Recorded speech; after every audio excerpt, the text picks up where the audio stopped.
Attention mga SSS members and pensioners, important advisory. Bukas na ito. Dapat iwasan ninyo. Pag-uusapan natin sa video na ito. Hold up.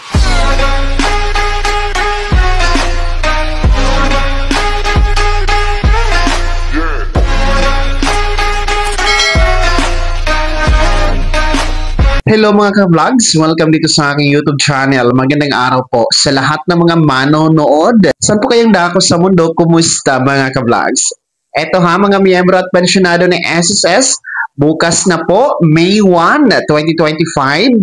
Dapat iwasan ninyo ito. Napakahalagang abiso ito. Mamaya-maya, tatalakayin natin, pero bagong lahat, kung bago ka pa lang dito sa aking YouTube channel o di kaya hindi ka pa nakasubscribe, abay click nyo muna natin subscribe button na nasa baba. Huwag nyo kalimutan na pindutin ang notification bell, ilagay nyo po sa all para naman updated ka sa lahat ng mga videos na aking i-upload.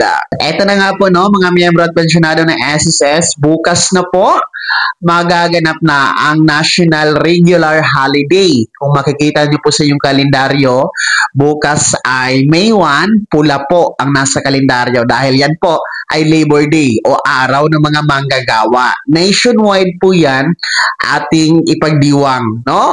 Mga ka-vlogs.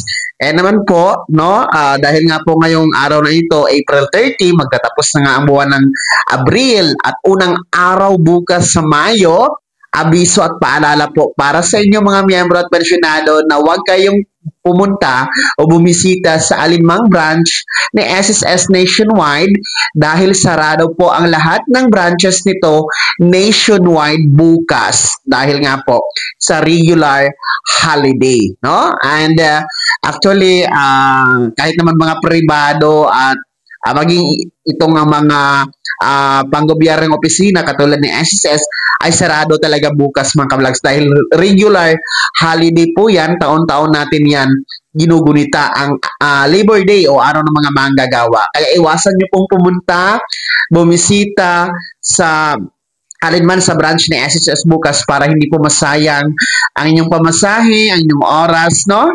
And kung meron man kayong mga transactions, mga gustong i-proseso, mga gustong i-inquire sa SSS branch, gawin nyo na lamang po sa susunod na araw nito, May 2, araw ng Biyernes mga ka-vlogs dahil magre-resume na po ang SSS business hours niyan mga ka-vlogs, no? May 2, araw ng Biyernes. So, bukas iwasan nyo po para hindi po kayo magugol ng panahon, masayang ang oras, masayang ang pamasahe, ha? Importanteng announcement ito para sa inyo dahil hindi naman po lahat aware po sa mga holiday na ito, no? Dahil ang iba busy sa trabaho, sa negosyo, minsan nakakaligtaan na natin ang mga holidays. Minsan nga nalilimutan na natin ang araw, kung anong araw, di ba? So, yun lang po yung ating ipapaabot sa inyo. Kaya merong abiso tayo na ganito para po sa inyo. Kaya naman mga SSS members and pensioners, ano po yung komento at reactions sa balitang ito? Ibahagi nyo po sa comment section na nasa baba. Pakilakip ng buong pangalan at kung taga saan kayo. Bago ako magtapos sa video na to, kung gusto nyo pong sumuporta sa aking YouTube channel, maaari nyo pong i-click ang ating super thanks button na nasa baba. Sa mga gusto maging miyembro, pwede po i-click nyo po ating join button. Maraming perks dyan mga ka-vlogs.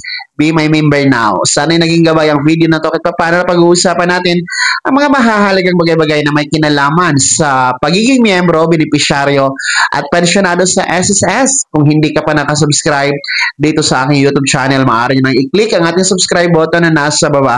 Huwag niyong kalimutan na pindutin ang notification bell. Ilagay niyo po sa all para naman updated ka sa lahat ng mga videos na aking i-upload.